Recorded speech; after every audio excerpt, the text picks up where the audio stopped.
me today. In a few days, it's going to be St. Patrick's Day.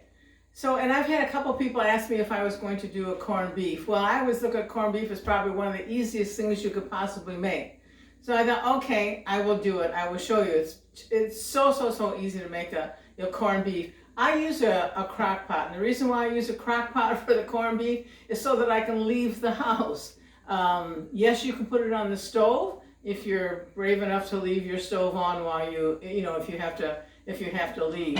I've had a fire in my home before, so I'm pretty cautious about a lot of things. Although I did not cause that fire, it was actually caused from a recessed lighting. But anyway, so let's get going. I have my crock pot here, and I have 3 stalks of celery that we're going to put in, and I cut them rather large because I don't want them to be to get mushy prior to the corned beef being cooked.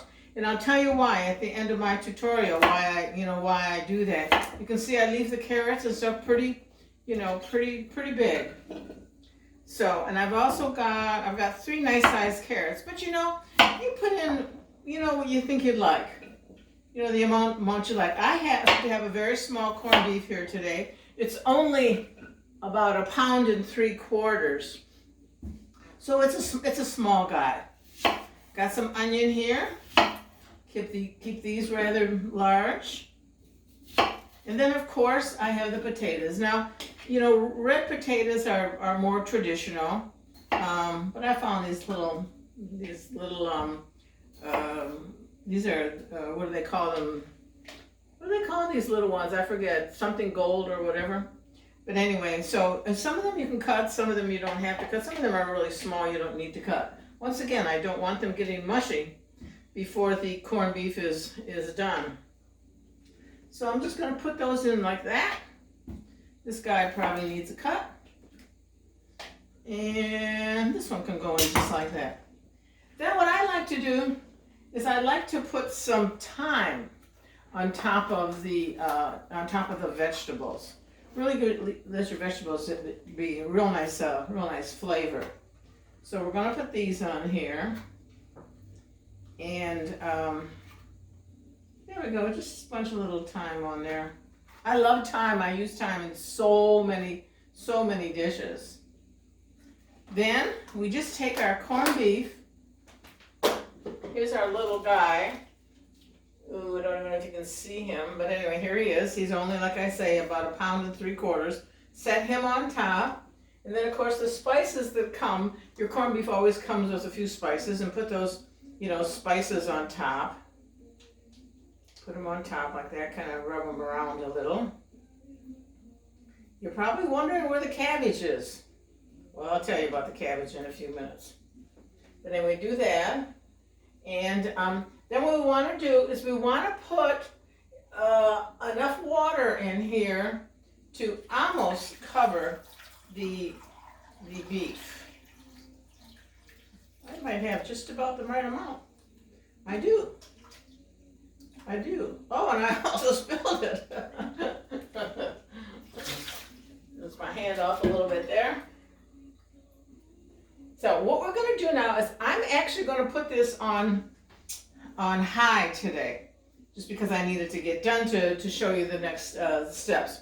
This is really small, like I said, and I'm going to put this on high, and in 4 hours, so I've got to put the lid on here. In 4 hours, I'll be back, and that's when we're going to put the cabbage in. Now, if you want to do it, on low, you can certainly do it on low. I would put it on low for about 8 hours. And then you're going to, once again, add the cabbage, after that, and then you would be cooking it about another 1.5 hours after that. But for today's tutorial, like I say, I'm putting this on high, and in about 4 hours, I'll be back, and we'll put the cabbage in. So, in the meantime, have a great morning. I'll be back really soon. Bye-bye. Hi, I'm back. I've been out shopping, and I made cookies for the grandkids. But Corned beef has been in for 4 hours on high. And as I said, if you wanted to put it on low, you certainly can. And I usually cook everything on low, but like I said earlier, because of the tutorial, I wanted it to go a little quicker. But now we have our cabbage. Oh, let me go back and tell you though, if you do have it on low, it should be about 8 hours before you put the cabbage in.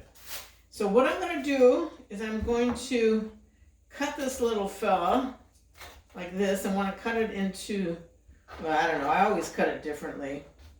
But the faster you want the cabbage to go, obviously the thinner you'll make the cuts. I'm not going to put this whole thing in. I think it's a bit much. But I'm going to cut this core out. Don't anybody do it the way I do. I'm dangerous with a knife. But I'm going to cut that core out. And then I'm just going to cut some slices. Oh, maybe like 1/2-inch slices like this to put in.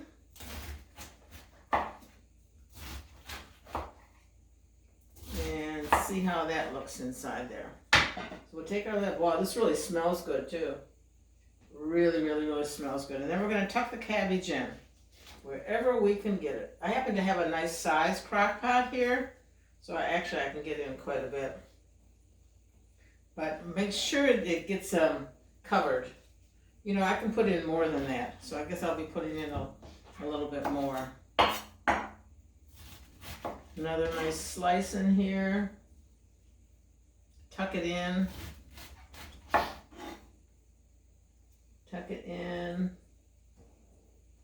It's doing pretty, yeah. Because we're going to do something with this leftover cabbage and stuff that we have, and I'll explain that to you when I come back again. Now we have our cabbage in with our corned beef. And we're going to give this 45 minutes. 45 minutes. The cabbage should be, you know, nice and soft. And we will be ready then to dish it up. Now, again, this is 45 minutes on high. If you're doing it on low, it would take about 1 hour and 30 minutes for it to be completely done. So once again, I'll say goodbye to you, and I will be back in about 45 minutes. See you then.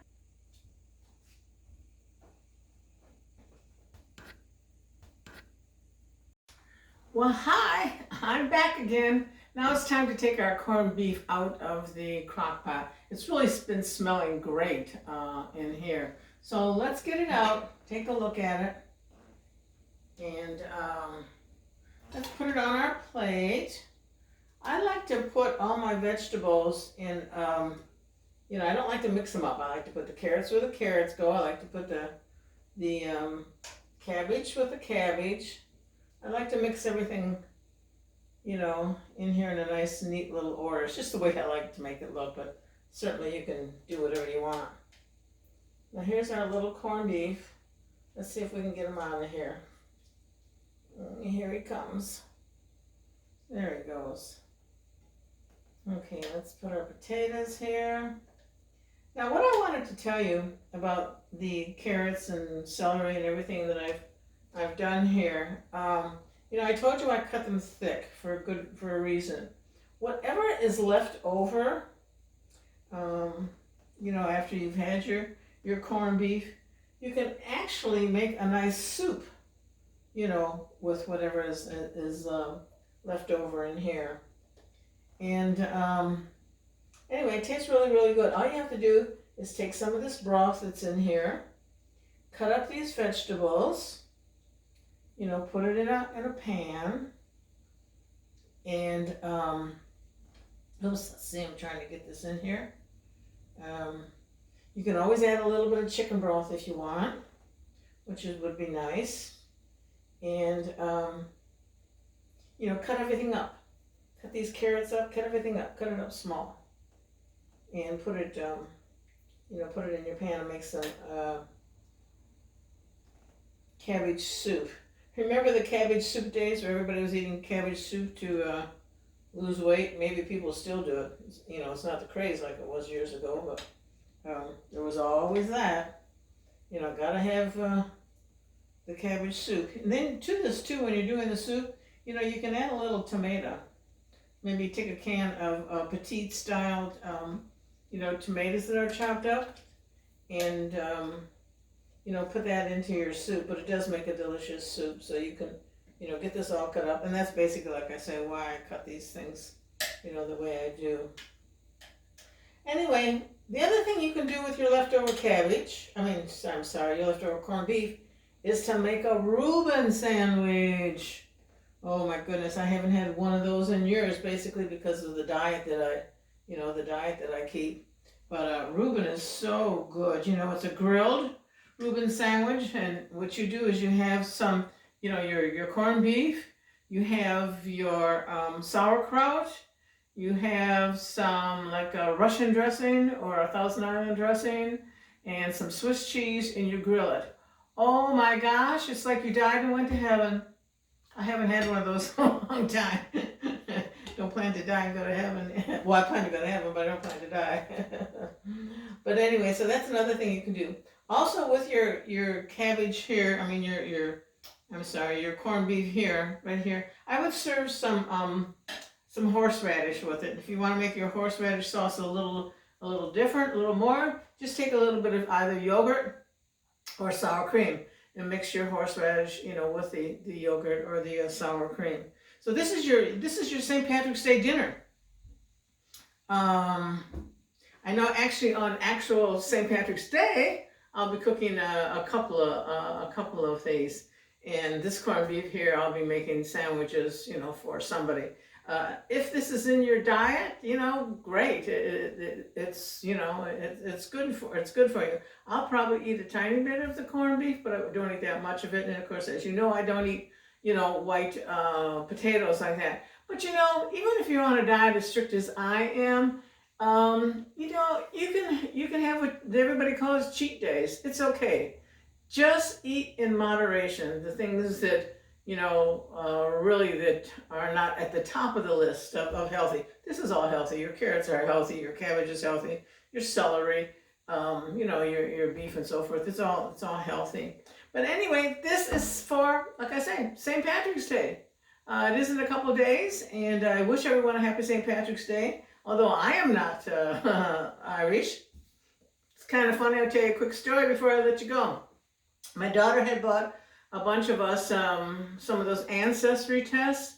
So my ancestry came back that I'm 92% Italian and I am 8% Greek. Okay, so great, like it. So my kids did theirs, and their dad is Irish. And theirs came back with about 12% Italian in them. That made me really, really sad. And actually it made some of them sad too. Everybody likes to be Italian. But anyway, that's it for today. Come back next week. I thank you for coming, today. Come back next Thursday. As you know, I always post on Thursday. Keep the emails coming. I like to answer any questions that you have about cancer or food or anything that you want me to make. And I want you to enjoy. I want everybody to be healthy. That's the whole purpose of my cooking and my recipes, is all with the intention of eating very, very healthy. And as my introduction always says, you are what you eat. And that is true. We are what we eat. So until next Thursday, of which I already know what we're going to have next Thursday, I eat a lot of salmon. And I'm going to do a few different ways to serve salmon. I do eat salmon. I try to eat some type of fish like that at least twice a week, which is very, very good for you. So anyway, have a great St. Patrick's Day, as I said. I say to you, siate felici. See you next Thursday. And for now, bye-bye, everyone.